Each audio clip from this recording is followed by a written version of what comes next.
The pale beige envelope sat silently on the kitchen counter for 3 days. No stamp, no return address, just a slanted line of handwriting. To Mrs. Allison Carter. I saw it on Monday morning, but it wasn't until Thursday morning that I found the courage to open it. That day I was preparing for our 15th wedding anniversary celebration with my husband. Ethan, a hospitalist who had stepped straight out of the American dream, charming, accomplished, admired by the hospital board and adored by friends. But over the past year he had slowly become a stranger. Distant, always blaming work, always forgetting the little things he used to remember. I tore open the envelope while still holding my morning coffee. A wave of expensive perfume drifted out and hit me hard. It was sweet, silky, and absolutely not mine. The letter was handwritten on thick ivory paper, every stroke delicate and intentional. Mrs. Allison, you don't know me, but I've known your husband, Ethan Carter, intimately for the past 10 months. I froze. The mug slipped from my hand, shattering against the imported tile floor. But I didn't bother to bend down. My eyes stayed locked on that first line. No fluff, no hesitation. The woman, the one who wrote the letter, was named Claire, a medical event coordinator who said she met Ethan at a conference in Denver last July. On the very first night, he removed his wedding ring and introduced himself as single. I read those 3 pages over 3 times. With each pass, my hands trembled harder, but my eyes remained glued to every word. Claire described hotel evenings, hiking trips in Arizona, and even a secret getaway to Napa Valley. The same time Ethan told me he was covering an emergency shift at the hospital, she wrote that Ethan promised to leave me right after our 15-year anniversary. She believed him, but eventually she realized he hadn't just deceived me. He'd been lying to her, too. He told me you were cold, obsessed with your publishing career, and that your marriage was just for appearances. But I saw your Instagram. I saw the way you looked at him in your photos, and I knew you didn't deserve this. That line felt like a blade. Not because I believed Claire blindly, but because everything she wrote, every gesture, every quirk, every minor detail was terrifyingly accurate. Only someone who had shared a bed with Ethan nightly would know those things. Claire wasn't making it up. She knew about the small mole beneath his collarbone. She knew Ethan always wore his watch on his left wrist to avoid a pressure mark on his right. She knew he was allergic to lavender-based cologne, something I discovered after one night he came home with a rash near his neck. I folded the letter. Neatly. Gently. As though any sudden motion might shatter me entirely. I sat down at the kitchen table, in the house I had designed myself, every detail from the curtains to the cabinets. A house tucked in the suburbs of Atlanta, the one everyone referred to as the picture-perfect couple's home. I once believed that. I once believed Ethan loved me the way he held my hand at my 40th birthday party, where he promised we'd grow old together. And now I was holding a letter from his mistress? Not a prank call, not a careless message, a confession, deliberate, direct, and undeniable. And what chilled me to my core wasn't that he had cheated, it was the way he had planned to leave me, like a strategic move in a long-prepared game. I sat alone in my home office, afternoon light casting long shadows across the dark hardwood floor. Claire's letter remained untouched beside the half-finished manuscript I hadn't opened in over 3 months. I brushed my fingers across the edge of the paper, as if it were the last thread tying me to reality. 15 years of marriage. 15 years of stepping back, yielding, believing that quiet sacrifice was the foundation of a happy home. When I met Ethan, I was teaching creative writing at a community college in Columbus. My essays had appeared in a few small literary journals, and I was working on the first chapter of my debut novel. Then, Ethan entered my life, with a confident smile and those eyes that made people want to believe. He told me I had a rare soul, that he'd never met anyone who made him feel seen the way I did. I believed him. We married after just 7 months of dating, When he got an offer from a major hospital in Atlanta, I packed everything, left my job, and turned down an MFA scholarship I'd waited nearly 2 years for. "We'll build a future there," he said. "You can write anywhere." I tried, but between the moves, the hospital galas where I had to look perfect and smile on cue, and the late nights where Ethan asked me to help rehearse his presentations or edit his speeches, my writing shrank, then disappeared. Every time I brought up returning to serious writing, Ethan laughed. "That's cute, but have you thought about income? Don't forget, you're the one holding this family together. Writing doesn't pay the bills." At first I pushed back. Then I began to doubt myself. Maybe he was right, maybe I was being naive. Maybe my place was here, holding space so he could shine. I started skipping get-togethers with old friends. When my mother said I looked withdrawn during her visit last year, Ethan casually replied, "Your mom always finds a way to ruin good things." After that, I slowly stopped calling her. Once, I bonded with the wife of a new doctor at the hospital. She said, "Allison, your writing is really powerful. If you ever need a reader, I'd love to help." Ethan found out, and later that night he simply said, "She lives in fantasy, not someone we should be around." Then he made excuses to avoid them. I stopped reaching out. I thought I was preserving peace. But now I see, I had been quietly erased in my own home. I remember this past February when I found a curled, chestnut-colored hair on Ethan's shirt collar. I wasn't suspicious by nature. When I asked, he stared and laughed. "You're being dramatic, probably someone from the ER. We worked late that night." Then there was the time I saw a message from an unknown number. "Meet me on the 10th floor, tonight." Ethan said it was an inside joke with coworkers. We were betting who could handle the spiciest food at the Thai place. What are you imagining? He walked past me, tying his shoes, chuckling as if I was playing the part of the jealous, unstable wife. I didn't ask again. I didn't want to be the kind of woman who is always suspicious, always interrogating. I had truly believed that if I were good enough, patient enough, Ethan would return to the man he once was. The man who used to stay up all night reading my drafts and leave notes in red ink. This paragraph choked me up. Keep going. But now I knew. That man had either never existed or, if he had, he disappeared a long time ago. I looked around the room, filled with Ethan's diplomas, photos of him with colleagues, certificates from medical conferences. There was nothing of mine, not a single photo, not one framed page of my writing. Just a woman who had spent her youth standing beside someone and slowly fading away. I stood up, took the envelope and letter, and locked them in a drawer. I needed time to think, to figure out what I would do next. But in that brief electrifying moment, like a jolt to the spine, I knew one thing for certain. This time, I wouldn't stay silent. I sat in my car for almost 10 minutes before I could step out. The early June sun in Atlanta was blazing, but I felt cold. On the seat beside me was a printed copy of Claire's letter, carefully placed inside a hard document folder. I wasn't there to ask for advice. I was there to make a plan. The person I needed to see was Julia, my closest friend since college. She was a divorce attorney specializing in marital assets and had helped more than a few women through rough separations. But what made me trust her wasn't just her experience. It was the fact that she had witnessed me walk into this marriage with all the hope of a girl who believed in forever. Julia opened the door after I knocked 3 times, our old habit. Same third-floor apartment overlooking Piedmont Lake. Same Julia. Hair tied high, oversized white shirt, an iced coffee in her hand. "You're here," she said. Her eyes didn't ask questions, they simply understood. I didn't respond. I placed the folder on the table and sat in the armchair near the window. After I finished reading the letter aloud, the first time I'd said it all out loud, I realized my hands had gone completely pale from gripping the pages so tightly. Julia said nothing for a long moment. Then she stood quietly, opened a drawer and pulled out a brown leather notebook, setting it in front of me. "Are you ready?" she asked. I looked up. "Ready for what?" "For the truth, for the moment you stop holding up a marriage Ethan has let go of a long time ago." I didn't cry, not a single tear, but something inside me cracked. Light, like a breath breaking through after being held underwater too long.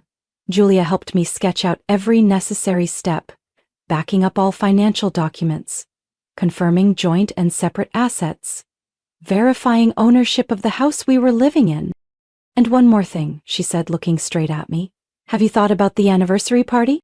The 15th wedding anniversary, scheduled to take place at the Ivy Manor, a restored villa known for hosting upscale weddings and private events. Ethan had chosen the venue himself. He said we deserve a classy celebration.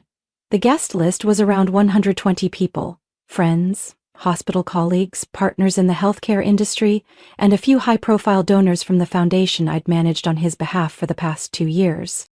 I took a deep breath. We're not canceling. Are you sure? Julia tilted her head. I'm not ruining the party. I gave a small smile. I'm just rewriting the script. For the next 3 days, I moved like a different person. By day, I played the dutiful wife. I went dress shopping with Ethan, posed for invitation photos, discussed flower arrangements with the event staff. He had no idea. Still the same confident look. Still the soft-spoken tone he used whenever he told others I was the woman who keeps his world balanced. But at night, I retraced every step. I logged into the old iCloud account Ethan had forgotten we once shared during our first year of marriage. There I found location history, photos from work trips he'd never shown me. One photo of him standing in front of a hotel in Charleston, hand gently placed behind a woman with chestnut hair, exactly as Claire described. The date matched my birthday, the day he'd told me he had an emergency shift. I saved everything, organized each file, printed out every message I could recover from his old backups, even the ones he had deleted. One message from Claire read, I wish you had chosen honesty that night. I brought all the evidence to Julia on Saturday afternoon. She flipped through the papers, then looked up. If you want to go public, this is enough. I nodded. I don't want to make a scene, I just want him to hear those words, in front of everyone who believed the image he built. Julia studied me. You're going to say it out loud? No, I said, my voice quiet but firm. I'm going to read the letter. Word for word. That evening, I stood alone in the dressing room, trying on the ivory dress Ethan had picked out for me, simple, modest, perfect for the role of doctor's wife. I looked at myself in the mirror. But this time, I didn't see the quiet, agreeable woman. I saw someone who was ready to stand not for revenge but to end a 15-year performance. And inside there was only one clear thought. It's time he hears the truth. From me. I parked in the lower garage of Fulton Memorial Hospital, where Ethan had worked for nearly 8 years. It was Monday morning. The sun had barely risen, but the summer air was already thick and heavy. I walked quickly to the elevator, my chest tight, but my mind colder than it had ever been. I wasn't there to see Ethan. I came to find Melissa, the admin assistant in internal medicine, always seemingly overwhelmed but never too busy to help someone who asked kindly. Ethan used to call her slow but harmless. I wasn't so sure he was right. When I stepped into the small office, Melissa looked up, surprised. Allison, what a surprise! I smiled faintly. I'm working on a speech for the anniversary event. Ethan mentioned the Miami conference last October, the one where he presented. I'd like to pull a few details to include in the introduction. Melissa nodded and turned her computer screen toward me. The October conference? Let me check the department's schedule. While she scrolled through the list, I pretended to glance at the photos pinned behind her. Group pictures from staff events, birthday celebrations, and one shot of Ethan posing with a group of young doctors. Right in the middle was a woman with chestnut hair and a bright smile. I froze. Melissa clicked. Here it is. He attended a 3-day conference from October 7th to October 9th at the Levington Bay Hotel. I leaned closer. Do you have a more detailed itinerary? I want to know what he presented and who was listed as part of the research team. She hesitated briefly, then nodded. I'll print the registration form and the speaker list for you. As she stepped away from her desk, I quietly took out my phone and snapped a photo of the pinned image. The woman standing beside Ethan. It was unmistakably Claire, not just a passing affair. She had stood beside him, smiling for the camera. right where Ethan told me he was focused on scientific research. Melissa returned with a stack of papers in hand. This is everything I could find. I took them, thanked her, and started walking toward the door. Just as I reached it, Melissa called out, "Listen." I turned around. "I don't know exactly what's going on, but if you ever need anything, I think I might be able to help more than you realize." I left the hospital, heart pounding, clutching the papers tightly. Once inside the car, I began flipping through them. Confirmation that Ethan extended his stay for 2 additional nights after the conference. The reason listed: additional research at partner's request. No name, no report, no verification. I opened our joint bank account app on my phone. Ethan had never changed the login access. At first glance, the recent transactions looked routine, but I decided to check the full 6-month history. One expense stood out. October 12th, Levington Bay Hotel, $1,430. Ethan told me the trip was fully sponsored. Then why was there a hotel bill that high? And next came a receipt from an upscale Italian restaurant. A dinner for 2, French wine, Belgian chocolate dessert. That's not how someone eats during a medical conference. As I scrolled further, it only got worse. A cash withdrawal in New Orleans. A round-trip plane ticket purchase to Portland. A payment at a small jewelry store in Savannah. On the exact date of my birthday. The only gift I received from Ethan that day was a flower vase ordered online. I saved every piece of evidence. Took screenshots, exported PDFs, printed and organized them into labeled folders. Everything was placed neatly into a black document case. At that point, I wasn't acting out of anger. It felt more like reconstructing a story I'd lived, but was only now beginning to understand. That afternoon, I called Julia. I need a forensic accountant, someone sharp enough to read what's hidden between the numbers. She didn't ask why, she just said, "I know someone, you can meet him this week." We scheduled the meeting at her office. The accountant, Devin Price, a calm and discreet man in his early 40s, began combing through the documents I'd provided. After 2 hours, Devin pushed his glasses up the bridge of his nose, flipped to a new page in the report, and said, "I believe your husband has been hiding an undeclared secondary account outside your shared system." I held my breath. What you're seeing might just be the surface. I wasn't shocked, I was ready. That evening, Ethan came home looking tired. I acted as usual. Set the table, poured wine, asked how his day was. He said they were planning a new inpatient facility and that he was being considered to lead the initiative. I smiled, nodded, holding my glass of red wine. But in my mind, I saw him clearly now. He was no longer my husband. He was the lead character in a truth I was about to expose. I met with Howard Ellis on a Wednesday morning at his law office on the 6th floor of a brick building near Piedmont Park. Howard was my former professor at Emory, the one who inspired me to write a standout senior thesis. He was also one of the few people who stayed in touch after I married Ethan, and the first to ever tell me, bluntly, "You're living in a gilded cage." I told Howard everything: Claire's letter, the evidence I'd gathered, the suspicious transactions, and the quiet loneliness that had become my reality for years. He listened silently, nodding now and then, his eyes steady on my face. When I finished, he opened a drawer and pulled out a file. "Ethan came to see me 3 weeks ago," he said. I froze. What did he want? "He asked about changing the beneficiary on your joint life insurance policy, said you had agreed to remove your name from the primary slot." A chill ran down my spine. I never agreed to that. I know. That's why I refused. But if he asked me, he may have asked someone else too. He laid the file flat on the desk. "You need to protect yourself, Allison, financially and legally." "I've started," I replied, "but I want to make sure it's done right. This time, I won't let him control the story." He nodded. "You have every right to reclaim what's yours, and if those grant funds show signs of fraud, the hospital deserves to know." On my way out of the law office, I called Dr. Lenora Wells, chief of internal medicine at the hospital where Ethan worked. We had met several times at charity events, and I still remembered the one time she leaned in and whispered to me, "Ethan's brilliant, but he hides things too well." I arranged to meet Lenora on Saturday morning at a cafe near the Emory Academic District. She arrived wearing an emerald silk scarf, her perfume subtle and elegant, just like her presence. I didn't say much. I simply laid out the evidence I had, focusing on 2 points: Ethan's concealed travel schedules, and a suspicious transfer amount that matched the research grant from the Camden Foundation he'd mentioned in multiple speeches. Lenora stayed silent for a long time, her eyes fixed on the folder. When she finally looked up, her voice was calm but firm. I had my doubts when the financial report attached to his grant application didn't quite line up. But I didn't have a reason to press further. Now I do.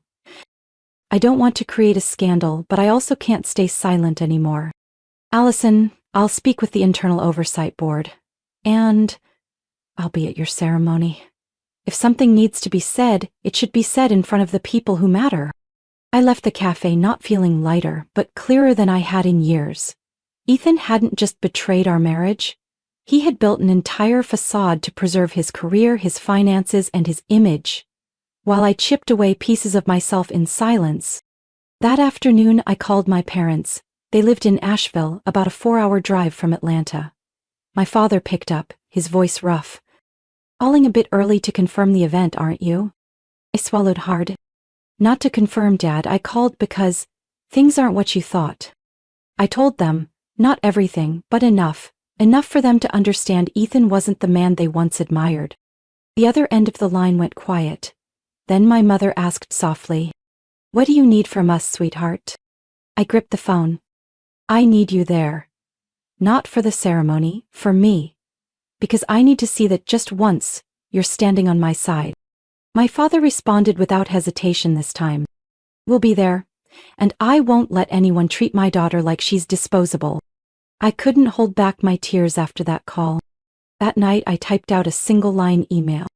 "I don't know if you're ready, but I think we both deserve to hear the truth, face to face. The ceremony is this coming Saturday. If you want to come." I sent it to Claire. Not long after, her reply arrived. "I'll be there, and I'm not running from anything anymore." That afternoon, the weather was soft, warm light, and a gentle breeze, the kind of day people call perfect for memories. The garden at Arlington Estate, the venue Ethan had chosen for our vow renewal, was decorated extravagantly. White orchids, soft amber candlelight, and an acoustic quartet playing delicate melodies. I stepped into the bridal suite wearing the dress picked a week earlier, an ivory satin gown, unadorned, modest, exactly Ethan's taste. My hair was pulled into a low, elegant bun by the stylist, my makeup light and calm. Even I was surprised at my composure. Julia stood beside me, holding my hand gently. "You sure?" I looked into the mirror, nodded. "You know I have to do this." Outside, guests had taken their seats. I could hear laughter, clinking glasses, and Ethan's familiar voice. Always confident, always commanding the space like the world was his stage. The hospital board was present. I spotted Dr. Lenora Wells through the window, seated beside Mitch Garvey, the director of grants at Camden Foundation. Even Jade Mallory, a major investor in a healthcare project Ethan had bragged about for months, was in attendance. At exactly 4 p.m. music played. I walked alone down the tree-lined aisle toward Ethan, who stood beneath a white floral arch. His eyes lit up when he saw me, his familiar smile stretching across his face. The same one that once convinced me he could love me forever. When I reached him, the officiant, a family friend and pastor, began. "We are gathered today to witness the renewal of vows between Ethan and Allison after 15 years of partnership." Ethan was asked to go first. He pulled a folded note from his jacket. His voice rang out clear and emotional. "Allison, you are the light of my life. I know I haven't always been perfect, but my love for you has never wavered." I stayed still, listening. I didn't interrupt. When he finished, the garden filled with soft applause and a few heartfelt ahs. The pastor turned to me. "Allison, would you like to share your vows now?" I didn't look at Ethan. I turned toward the audience. From my bouquet, I drew out a small stack of papers, not vows, but a printed copy of Claire's letter. My voice came out steady and clear. I had planned to write new vows for today's ceremony, but then I received a letter. A handwritten one, scented with a perfume that's not mine, and I believe this is what needs to be heard instead. Then I began to read. The entire letter, word for word, without skipping a single detail. Mrs. Allison, I've known your husband for almost a year now. The entire garden fell silent. I could hear chairs shifting, someone breathing heavily. At first Ethan stood frozen, then, slowly, reached out and touched my arm. Listen, stop. I tilted my head, not turning back. You can stand there, this part is mine. I kept reading. I got to the part where Claire described their secret getaways, the promises he made to leave me after the anniversary, and the things Ethan had said about me to her, cold, controlling, and obsessed with appearances. Some people in the crowd gasped. I saw Julia gripping my mother's hand tightly in the front row. My father was already standing, his face flushed red. As I finished reading the letter, Ethan spoke up, his voice shaking. This isn't the place for this, you're making a scene. I pulled out another sheet of paper from the envelope beside me. This is the bank statement. It includes the charge for 2 nights at Levington Bay Hotel, and the payment at a jewelry store on my birthday, a gift I never received. I turned to the hospital board. These documents have been submitted to the proper authorities, and I trust you'll do what's necessary. Lenora stood, her eyes locked on Ethan. Ethan, did you lie when applying for funding from the Camden Foundation?